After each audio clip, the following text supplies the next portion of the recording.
ബറൂഖ് Hashim.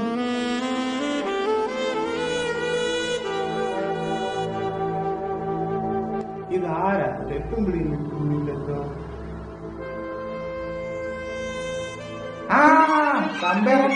തമ്പേറമാമേ നമസ്കാരം. ദൈവത്തിന്റെ നാമം വാഴ്ത്തപ്പെടുമാറാകട്ടെ. ഓ അതിനെന്താ ആയിക്കോട്ടെ. ബറൂഖ് ഹഷീം. തയ്യൽ മെഷീൻ. ക്രിസ്തുവോ എതിർ ക്രിസ്തുവോ? ആദ്യമേ ആരാദ്യം വന്നാലും നമുക്കൊരു കുഴപ്പമില്ലെന്നേ. രണ്ടുപേരോട് ഒരുമിച്ച് തോളെ കൈയിട്ടിങ്ങി വന്നോട്ടെ. അതിഥി ദേവോ ഭവ എന്നാണല്ലോ. നമ്മളെല്ലാവരും വിശ്വസിച്ചതിന് വിപരീതമായിട്ട് ഒരു പക്ഷേ എതിർ ക്രിസ്തുവാണ് ആദ്യം വരുന്നതെങ്കിൽ അതിനകത്ത് സംഭവിക്കാൻ പോകുന്ന വിപത്തുകൾ എന്താണ്? നിങ്ങൾ വരും എന്ന് പറയാൻ തുടങ്ങിയിട്ട് കുറെ നാളായി. ആദ്യം പറഞ്ഞു 2000 വരുന്നു, ഇപ്പൊ 2025 ഇതുവരെ ആളെത്തിയിട്ടില്ല. ഉടനെ എങ്ങാനും കെട്ടിയെടുക്കുവോ? എങ്ങനെ വരാനാ? അതിനങ്ങനെ ഒരാളില്ലല്ലോ. എപ്പോഴെങ്കിലും ആലോചിച്ചിട്ടുണ്ടോ? നമ്മളെല്ലാവരെയും പഠിപ്പിച്ചിരിക്കുന്നതും നമ്മൾ പഠിച്ചതും നമ്മൾ വിശ്വസിച്ചതും ആദ്യമേ സഭ എടുത്തുകൊള്ളപ്പെടും, അതിനുശേഷം മാത്രമേ എതിർ ക്രിസ്തുവിന്റെ വാഴ്ച തുടങ്ങുകയുള്ളൂ. 7 വർഷത്തെ ഉപദ്രവകാലം. അതിനുശേഷം കർത്താവ് ഒന്നുകൂടെ മേഘപ്രത്യക്ഷതയിലും വരും യഹൂദന്മാരെ ചേർക്കുവാൻ. പാവം തമ്പേറമ്മാമ്മ. എതിർ ക്രിസ്തു ആദ്യം വന്നിട്ടില്ലേ? 7 വർഷക്കാലം തമ്പേറമ്മാമ്മയെ ഉപദ്രവിക്കുന്നു. ഓ, അത് കഴിഞ്ഞേ കർത്താവ് മേഘത്തെ വന്നിട്ട് യഹൂദന്മാരെ എല്ലാം പിടിച്ച് നേഴ്സറി ചേർക്കുള്ളൂ. എന്നാ അവസ്ഥയൊക്കെ അല്ലേ? ഇതിന് വിപരീതമായിട്ട് ഒരു പക്ഷേ എതിർ ക്രിസ്തുവാണ് ആദ്യം വരുന്നത്. അവൻ ആദ്യമേ ചതിയിലൂടെ വരും. ആദ്യത്തെ 3.5 വർഷത്തില് അവൻ ചതിയിലൂടെ വരും. അതിനുശേഷം in the mid of the week അവൻ റിവീൽ ആക്കപ്പെടും. എതിർ ക്രിസ്തു വരും കേട്ടോ. എല്ലാരും പേടിക്കണം, ശ്രദ്ധിച്ചു കേൾക്കണം. ആദ്യം മിഡിൽ ഓഫ് ദ വീക്കിൽ അവൻ വരും, എന്നിട്ട് അവിയല് വെക്കും.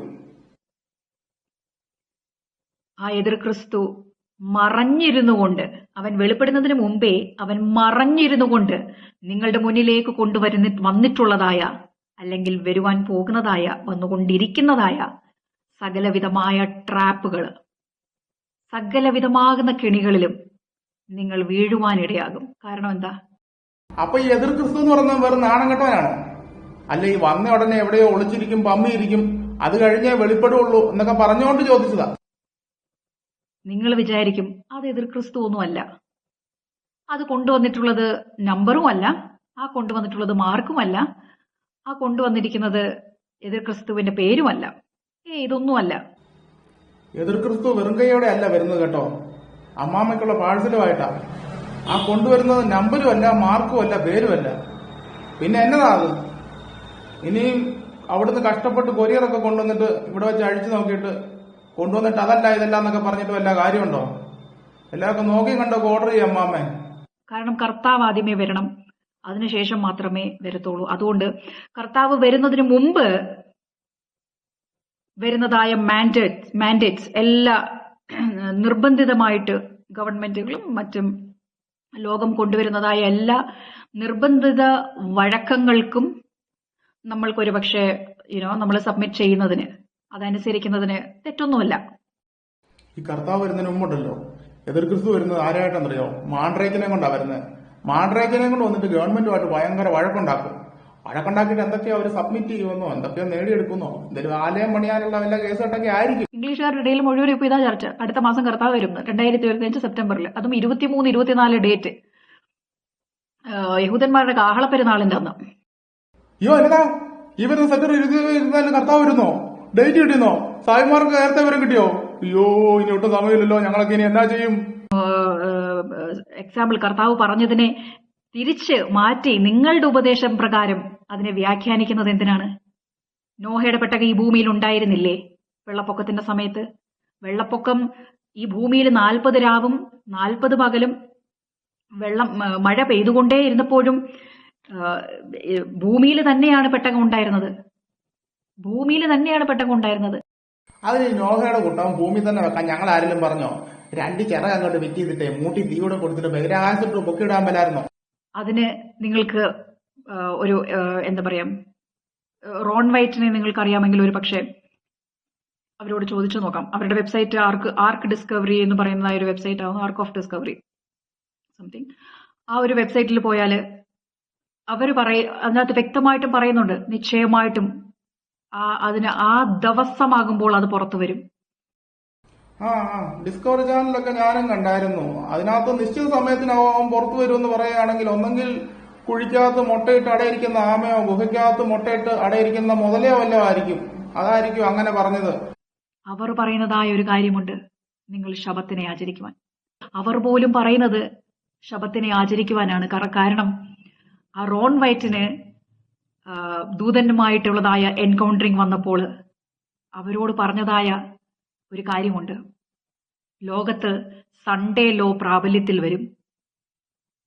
അതായത് ഞായറാഴ്ച എന്ന് പറഞ്ഞതായ ആ ലോ പ്രാബല്യത്തിൽ വരുമ്പോൾ അവിടെയാകുന്നു ശബത്തിന്റെ പ്രാധാന്യം ഉണ്ടാകാൻ പോകുന്നത്.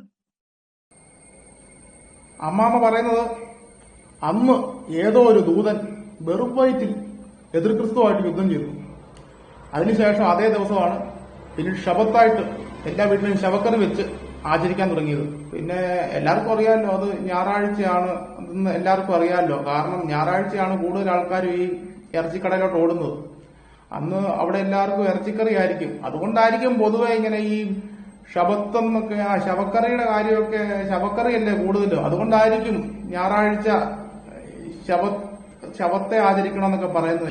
കർത്താവ് മരിച്ചുയർന്നേറ്റ് 40 ദിവസം അവരോട് കൂടെ നടന്ന് അവരെ പഠിപ്പിച്ചല്ലോ ശിഷ്യന്മാരെ.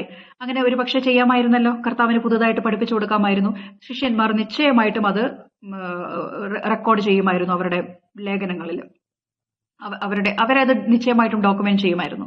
നമ്മളുടെ ബൈബിളിൽ അത് നിശ്ചയമായിട്ടും കാണുമായിരുന്നു. പക്ഷെ കർത്താവ് പുതിയതായിട്ടൊന്നും കൊടുത്തതുമില്ല, ശിഷ്യന്മാർ പുതിയതായിട്ടൊന്നും പഠിപ്പിച്ചതുമില്ല. അതിനിപ്പോ അവരെ കുറ്റം പറയാനൊക്കത്തില്ല. കാരണം അന്ന് ടേപ്പ് റെക്കോർഡറോ മൊബൈലോ ഒന്നും ഇല്ലായിരുന്നു. അതായിരിക്കും റെക്കോർഡ് ചെയ്യാൻ പറ്റാതെ പോയത്. പിന്നെ കർത്താവ് അന്ന് രേഖയായിട്ടൊക്കെ എഴുതി കൊടുത്ത് കാണുമായിരിക്കും. അന്ന് കൊടുങ്കാറ്റൊക്കെ ഉണ്ടായിരുന്ന ഒരു കാലഘട്ടമാണല്ലോ. കൊടുങ്കാറ്റത്തും എല്ലാം പാറിപ്പോയതായിരിക്കും. അതാകുന്നു ഇസ്രായേലിന്റെ ദൈവം. അമ്മാമ്മ അപ്പൊ ഇത്ര നേരം പറഞ്ഞുകൊണ്ടിരുന്ന ഇസ്രായേലിന്റെ ദൈവത്തെ പറ്റിയാണോ? അമ്മാമ്മ ഇസ്രായേലിന്റെ ദൈവത്തെ പറ്റി ഇന്ത്യയെ പറഞ്ഞിട്ട് ഒരു കാര്യമില്ല. അതങ്ങ് ഇസ്രായേലിലുള്ളവരെ മാത്രമേ രക്ഷിക്കത്തുള്ളൂ. അത് ഇസ്രായേൽ എന്ന് പറയുമ്പോൾ അങ്ങ് മിഡിൽ ഈസ്റ്റിലുള്ള ഇസ്രായേൽ ആകുന്നു എന്ന് നിങ്ങൾ വിചാരിക്കരുത്. മിഡിൽ ഈസ്റ്റിൽ ആ ഒരു പർട്ടിക്കുലർ ദേശത്ത് മാത്രമുള്ളതാകുന്ന ഇസ്രായേൽ മക്കളെ കുറിച്ചല്ല ഞാൻ പറയുന്നത്. എന്നതാ മിഡിൽ ഈസ്റ്റിൽ ഇസ്രായേൽ വേറെ ഇസ്രായേൽ ഉണ്ടോ? അപ്പൊ 2 ഇസ്രായേൽ ഉണ്ടോ? ഞാൻ ഇത്ര നാൾ ഓർത്തോണ്ടിരുന്നത് ഇസ്രായേൽ ഒന്നേ ഉള്ളെന്നാ. ഇതൊക്കെ എപ്പോ നടന്നു? ജാതിയായവരെ, നിങ്ങൾ ഇന്നും ഞാൻ ജാതിയാണ് ഞാൻ ജാതിയാണ് ഞാൻ ജാതിയാണ്. ഞാൻ ജാതിയല്ല അതിനകത്തുള്ള കുരുവില്ലേ, ജാതിക്കുരുവാണ്. നമ്മൾ എന്തെങ്കിലും ഇന്ന് കാണുന്നതിനെയോ ഇന്ന് കേൾക്കുന്നതിനെയാണല്ലോ നാളെ നമ്മൾ സ്വപ്നമായിട്ട് കാണുന്നത്. ഇന്ന് കാണാത്തതും നമ്മൾ അറിയാത്തതും കേൾക്കാത്തതുമായിട്ടുള്ള ഒന്നിനെയും നിങ്ങൾ ആരും സ്വപ്നം കാണത്തില്ലല്ലോ. നമ്മൾ അറിഞ്ഞിട്ടുള്ള കാര്യത്തെ മാത്രമേ സ്വപ്നം കാണത്തുള്ളല്ലോ. അതുകൊണ്ട് മലയാളത്തിൽ ഇതാരും പറഞ്ഞിട്ടുമില്ല, ആരും ഇത് അറിയുന്നതുമില്ല. അതുകൊണ്ട് ആരും സ്വപ്നം കണ്ടിട്ടുമില്ല. ഈ അമ്മാമ്മയുണ്ടല്ലോ, നമ്മളിൽ നിന്നൊക്കെ വളരെ വ്യത്യസ്തയാണ്. നമ്മളൊക്കെ എങ്ങനെ സ്വപ്നം കാണുന്നേ? എവിടെയൊക്കെ യാത്ര പോകും, അല്ല ജോലി കഴിഞ്ഞ് പണി കഴിഞ്ഞ് ക്ഷീണിച്ച് വന്ന് കിടന്നുറങ്ങും. ഉറക്കത്തിനിടയ്ക്ക് എന്തൊക്കെയോ സ്വപ്നങ്ങൾ കാണും. രാവിലെ എഴുന്നേൽക്കുമ്പോൾ അതൊന്നും തൊട്ട് ഓർമ്മയായിട്ട് കാണത്തുമില്ല. ചില കാര്യങ്ങളൊക്കെ മാത്രം ഓർമ്മയിൽ നിൽക്കും. അമ്മാമ്മ എങ്ങനെയാണെന്നറിയാമോ? ഇന്ന് കാണുകയും കേൾക്കുകയും ചെയ്യുന്ന കാര്യങ്ങൾ മാത്രമേ സ്വപ്നം കാണത്തുള്ളൂ. വേറെ കാര്യങ്ങളൊന്നും സ്വപ്നത്തിൽ വരാൻ പോലും അമ്മാമ്മ സമ്മതിക്കുകയില്ല. സ്വപ്നം പോലും പ്ലാൻ ചെയ്ത അമ്മാമ്മ കാണുന്നേ.